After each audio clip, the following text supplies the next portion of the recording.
Sup, folks? How's it going? Thank you for joining me. I am Emilio Lopez, and this is Throwdown Draws. I had a little extra time, so I figured I'd do a little bit of drawing for you guys. Feel free to ask any questions you have about any of the stuff that I'm doing right now. It's usual fun little bits of fan art. If you guys have been keeping an eye on my Twitter, you've noticed that there's a little fun little Death Stranding pictures that I've been drawing as of late, on my spare time.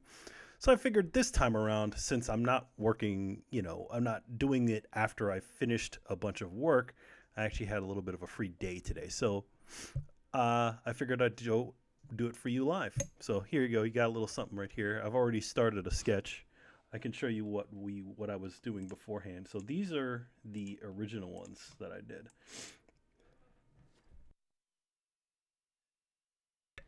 So they're kind of just the first one is the skull faced guy, and then I did the Norman Reedus looking one right here. So now what I'm going to draw is the Mads Mikkelsen character, which we don't know what his name is. This character is a little bit difficult to find reference on, but he is just kind of wearing general military stuff. So I have a couple of bits of references on that sort of stuff, and there's some really cool like screenshots and things of all kinds of military junk. So yeah, there you go. So I guess we'll just start it right there. I'll put a little music on for you guys so you can listen to some stuff.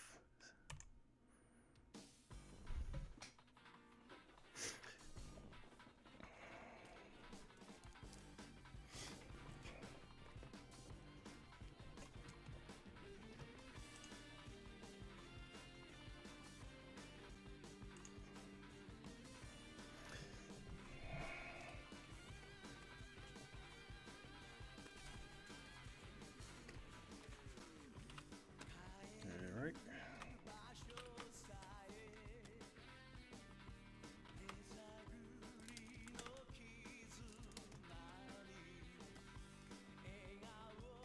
So I'm just kind of keeping these things around so I can get some sizing references on it.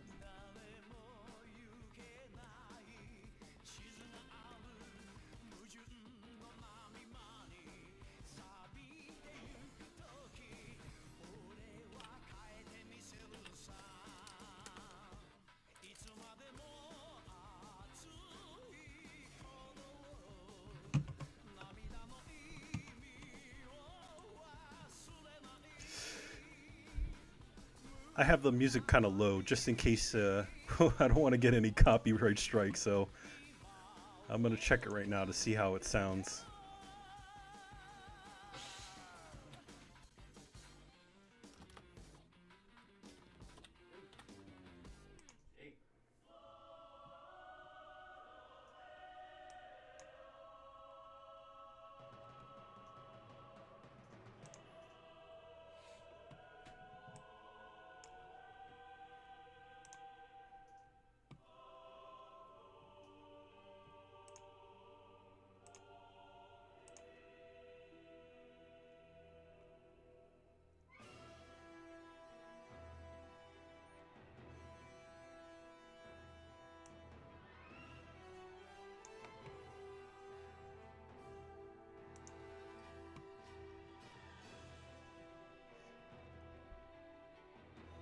All right.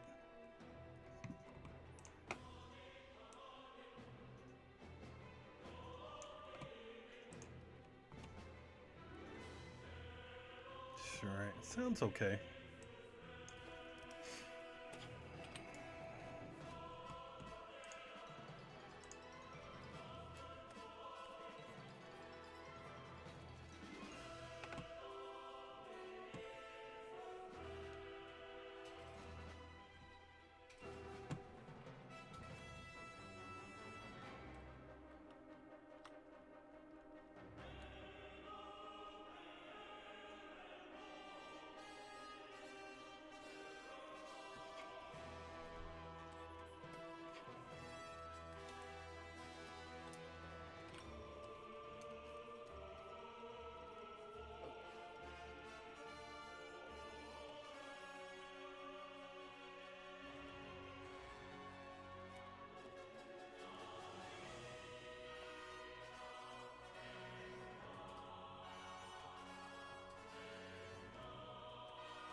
don't exactly know what this guy's boots look like, so I'm just gonna kind of make it up as I go along.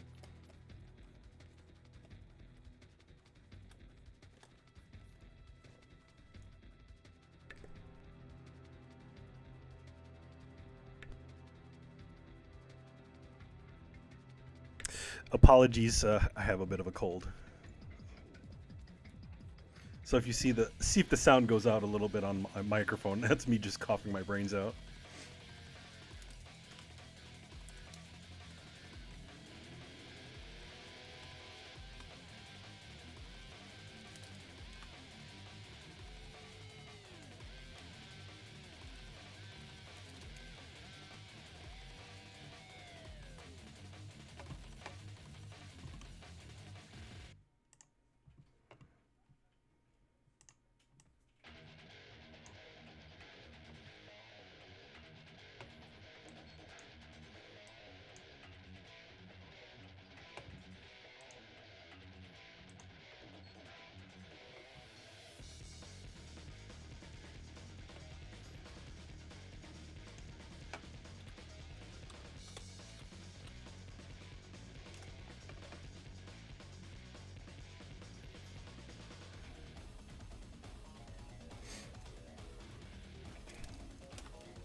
All right.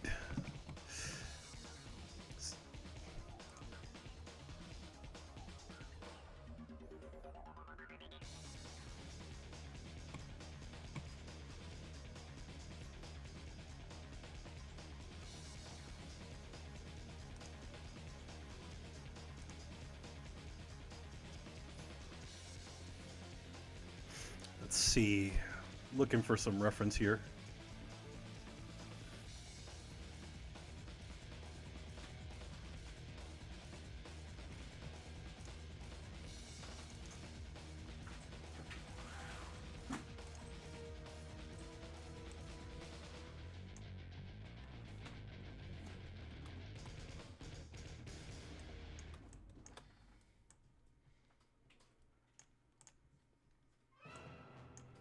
Wow, okay. This thing seems to be repeating the same songs over again. Sorry about that.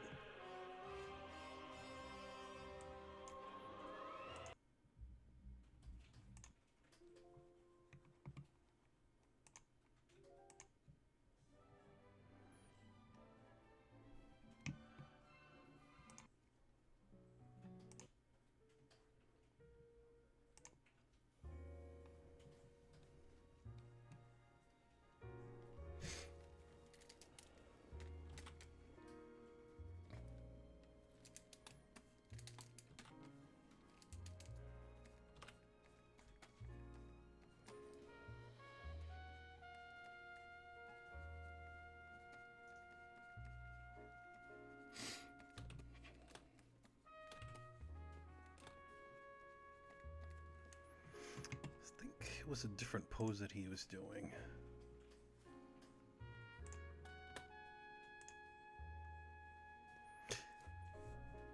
Sup, Miguel? How you doing?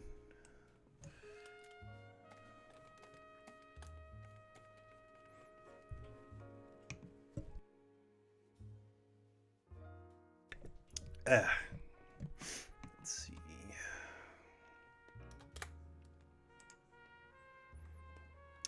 Death.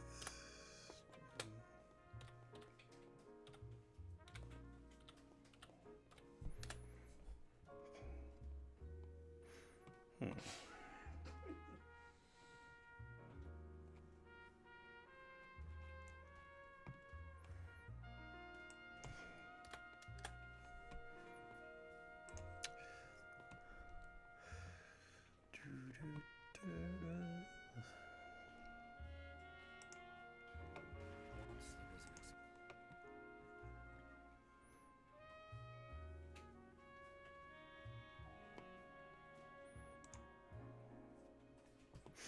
Hey, Miguel, or anybody in the chat, can you hear the music?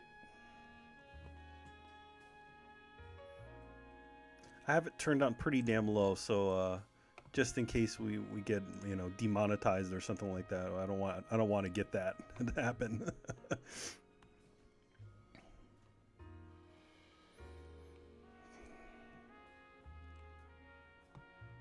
Oh, good. So it's light, right? It's like pretty light.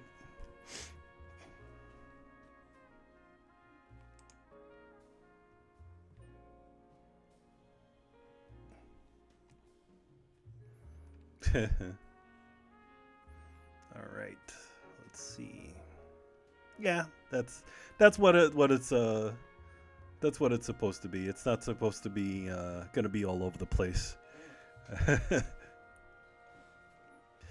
Last time I did this stream, literally like a bunch of songs on it, like that I had on here, like got us flagged, and it was stuff for games too. Like one was a Kingdom Hearts piece, and it was just a bunch of stuff. So I just decided, you know what, a friend of mine who does lots of streams suggested that uh,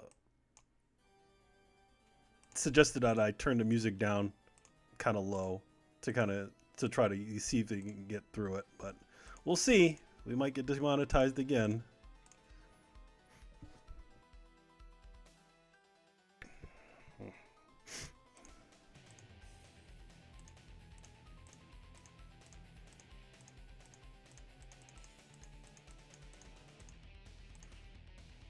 Yeah, it's pretty stupid. And it. You know what it is? What seems to do it. It's vocal tracks. So like it literally knew and then Nintendo tracks. So like I had like a Mario Galaxy song on here, like a couple of them, and it instantly just went and took it.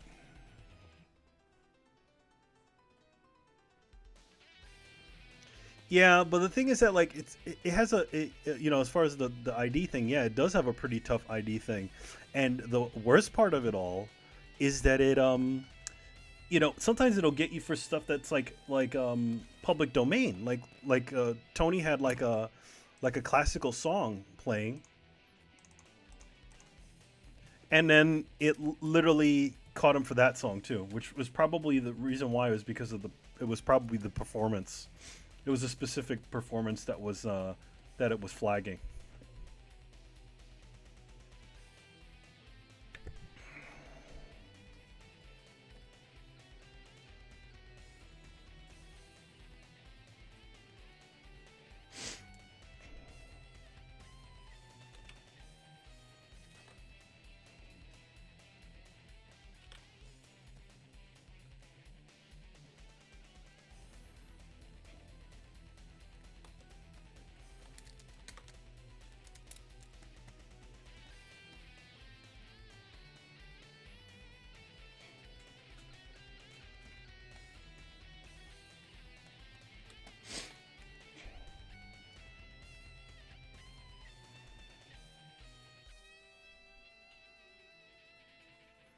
Yeah, it sucks.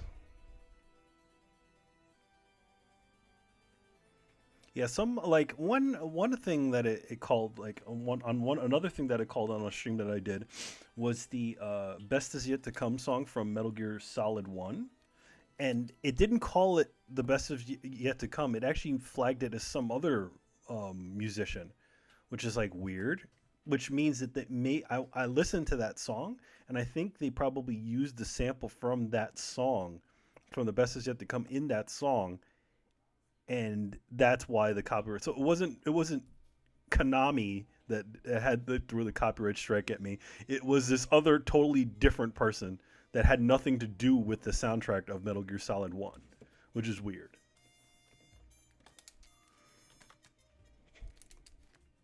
Anyway, how are you guys doing this fine Friday? I know a lot of you guys are off. It's a 3-day holiday weekend.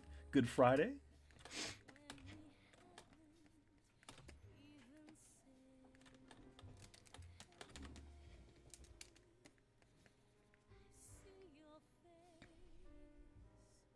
Yes, it does. It does have other songs from other performers. Metal Gear Solid.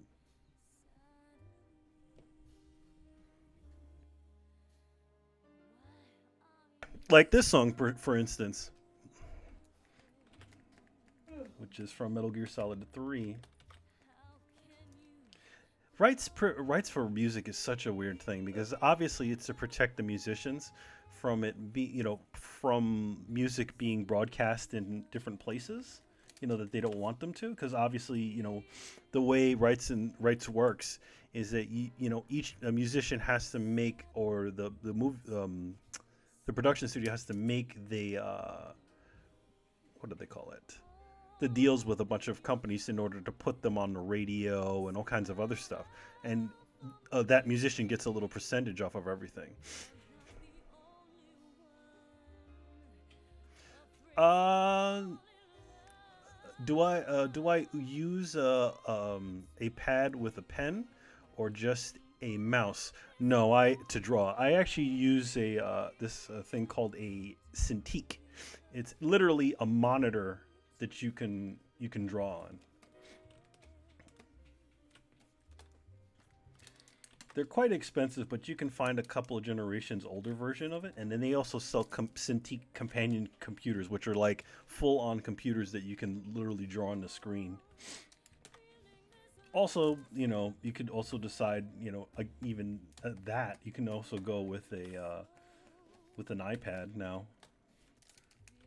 The drawing program and the iPad is actually pretty damn good. A lot of artists seem to be using it nowadays.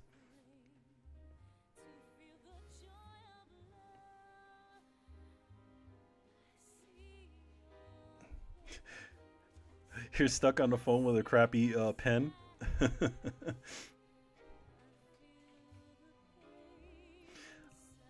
Oh, troll! You just started drawing on your phone. Oh, okay, cool.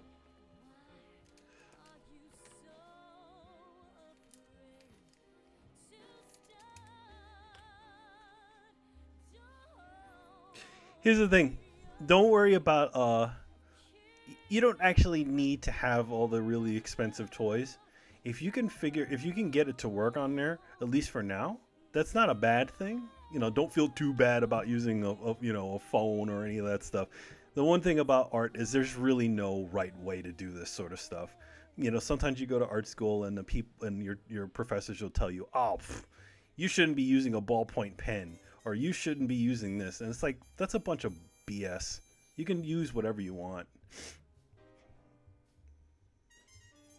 Yeah, you just need a pen with a hard tip.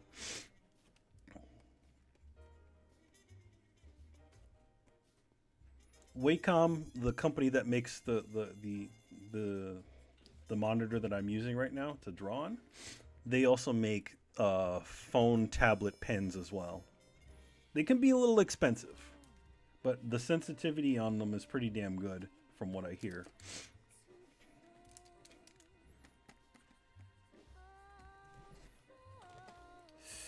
So yeah.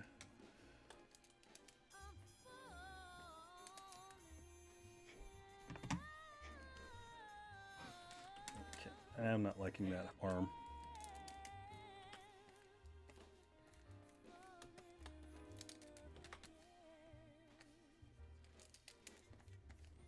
You ever notice that this, I mean, for those of you who knew this song that's playing right now from MGS3, she kind of has a Diana Ross Supremes sound to her.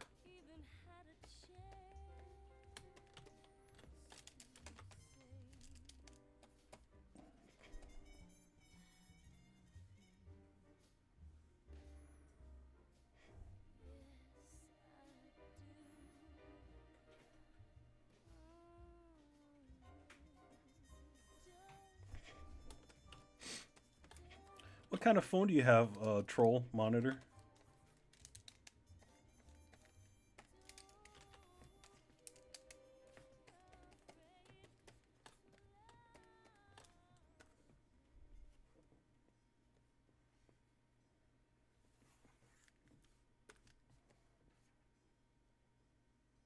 All right.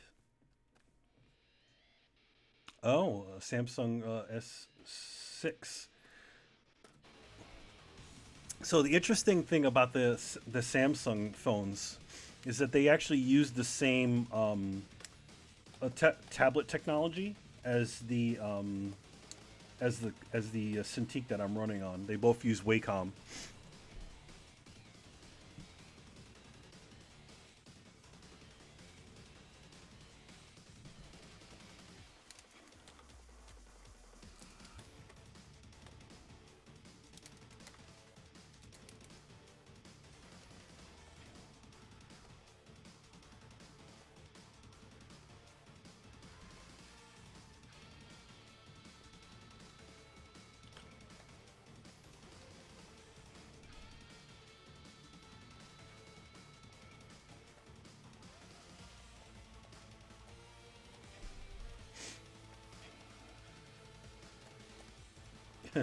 You're gonna see how badly I suck at drawing guns.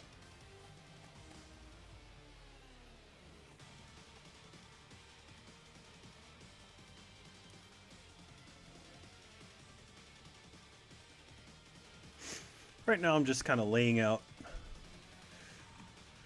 Right now I'm just kind of laying out just what the simple stuff, and then after that I'll start refining it.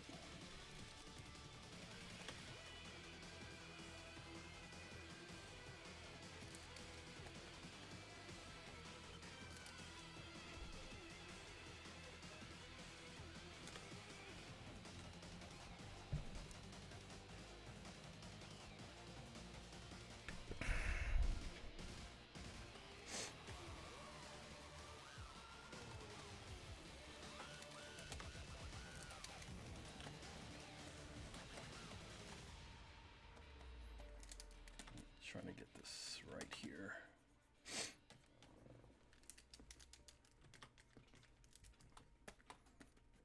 Okay. So he's got a little.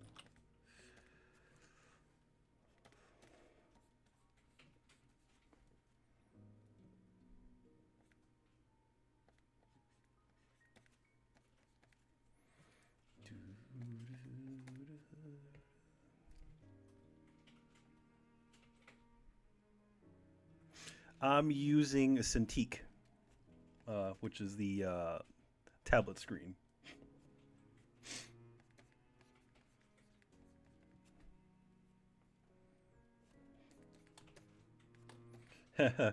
It's funny. Years ago, I did use a mouse to color and draw on the back in the early '90s, not '90s, late '90s and early 2000s.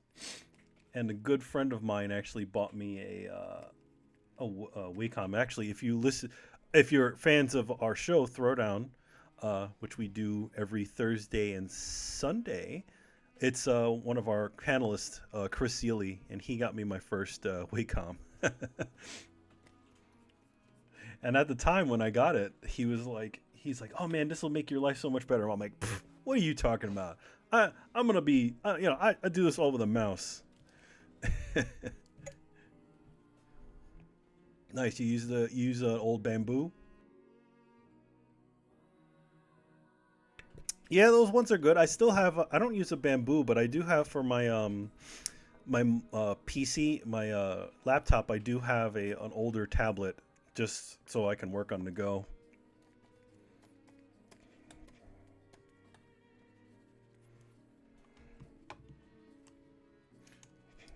Oh, jeez, machine guns.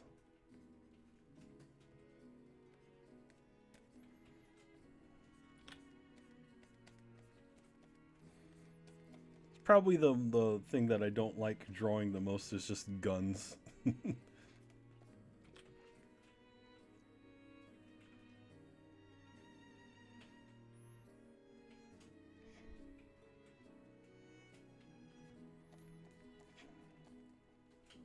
Hey, listen, you know, troll monitor.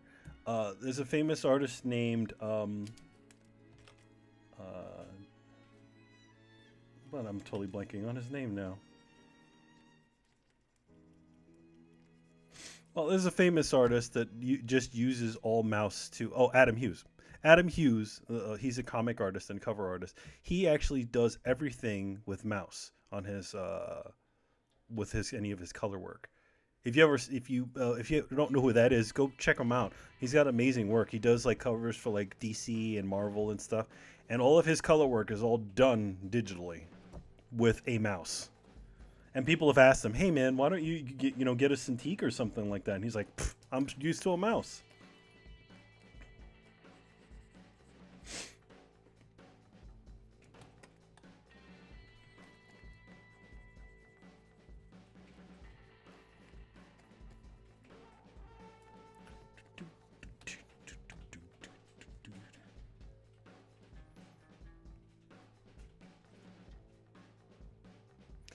Oh man, a Cintiq, it can range from $500 to maybe 2,000. You can get an older model one.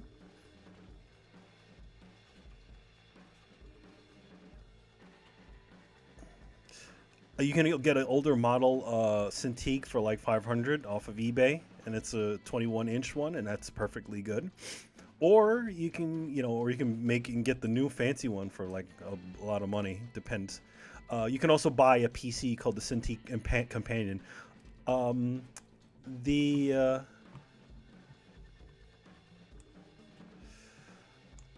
the I used what I'm using right now is actually not Photoshop. It's a program called Easy Paint Tool Sci.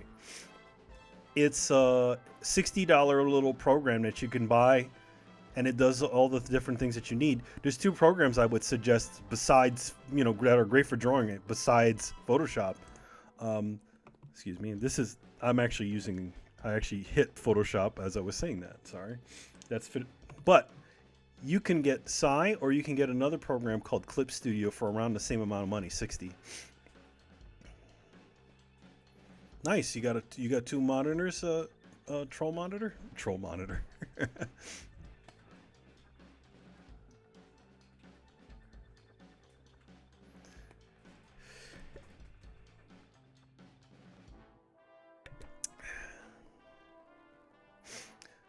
SH4 key, 4 key. The thing about it is that especially with artists, again, it really doesn't exactly matter what the tools that you're using is. It's really about what you can do with those tools that you have available to you.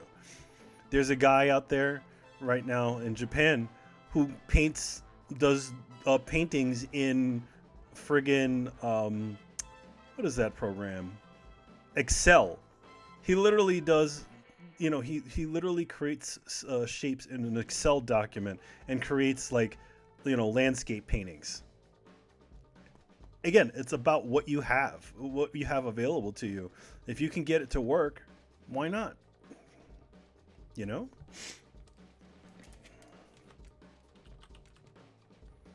There are some guys out there like, I mean, I didn't start out doing all this stuff on a really fancy thing. I had a really cheap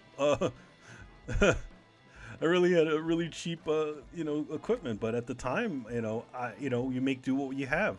I remember for years I was using Photoshop 5.5 because I couldn't afford a new version of Photoshop.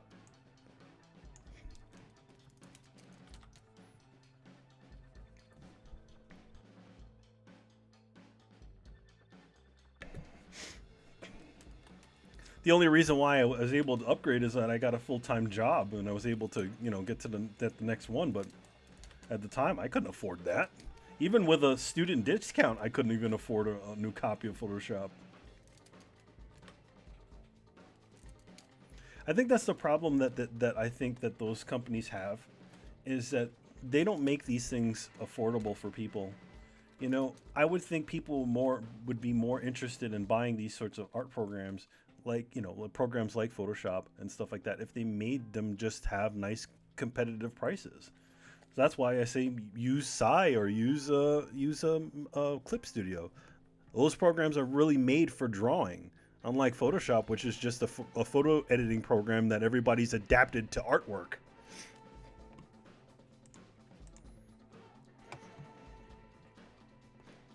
GIMP is also a really good program too, and that one's free.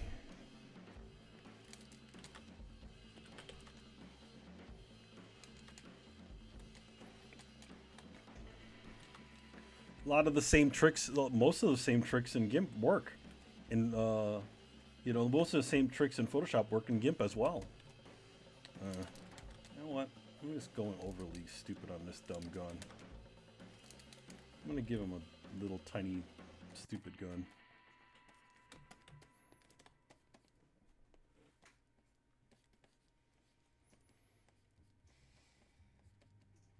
Yeah. Flip notes on 3DS. Somebody I know used to use this program called Colors to paint on the 3DS. That's also a really good program.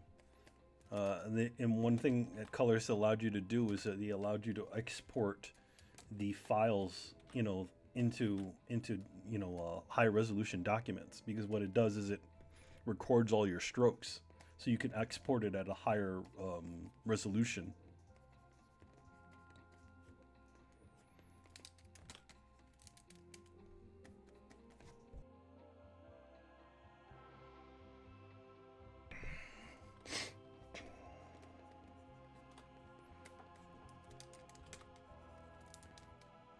Okay.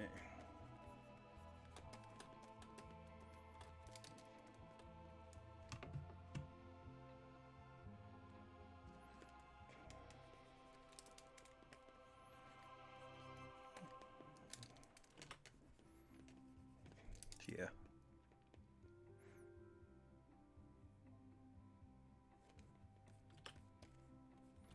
Yeah, so you had a DS, right? Yeah.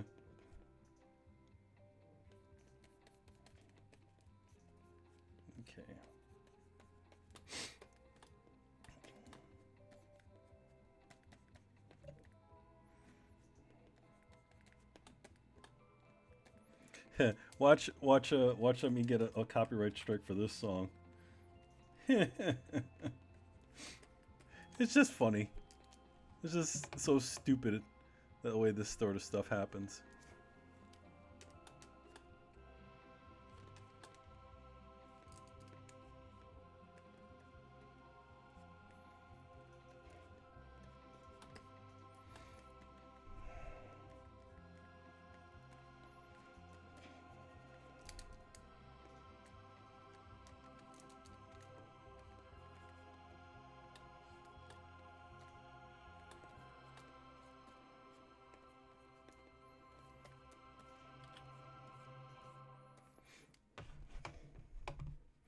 The one thing about working in this kind of, chibi type super deformed style is I don't need to get the likenesses right.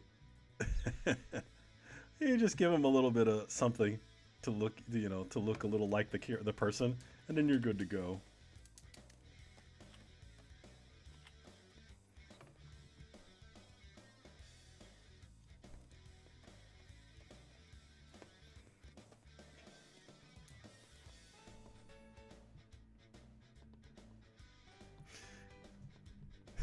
Metal Gear babies.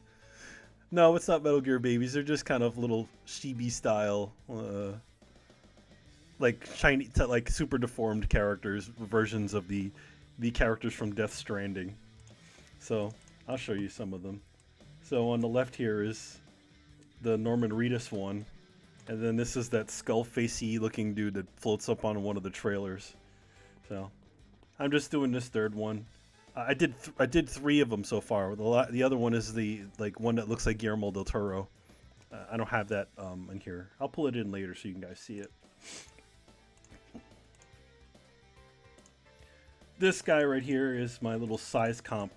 So I'm just the way I did this is because I didn't when I drew the first one on the right side here. I was kind of designing it on my way, just like okay, the head should be this, bigger than this, and then after that, once I kind of did that, I figured out wait, I didn't fully figure out how these things are gonna work. So then I made myself a nice little size comp to how big the actual characters' heads or should be and stuff like that.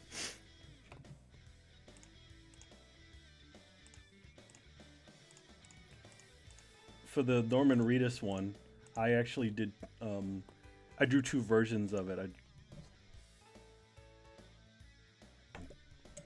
So I drew like this version, which is kind of his posing, so that I knew what his pose would be, holding the little canister, and then after that,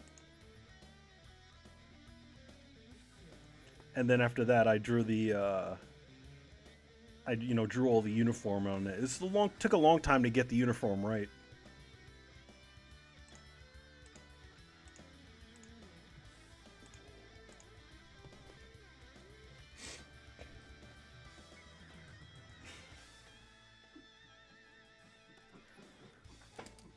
What's going on back there, Jossie? The video of Bobcat. Oh. It makes some weird noises. Oh yeah. He sounds like he's wheezing, like he got bad allergies and he's wheezing in the middle of the night. He sounds like me right now. He got bad allergies. He's just trying to breathe.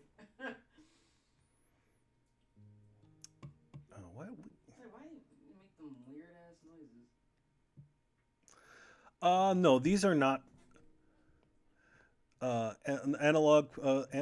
analog circle podcast. Sup guys, how you doing?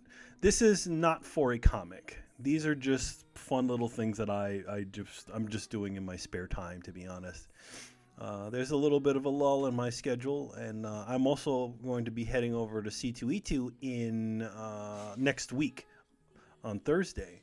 So I figured, get some little bits done here and there, not stress myself out, and then head over after that. So I just did some decided I'd do some drawing. I've been doing these little drawings every night after I finish my work, or posting them after I finish my work.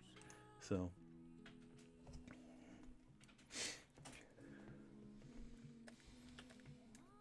now, I didn't get any shots of Mads Mikkelsen with his hair out.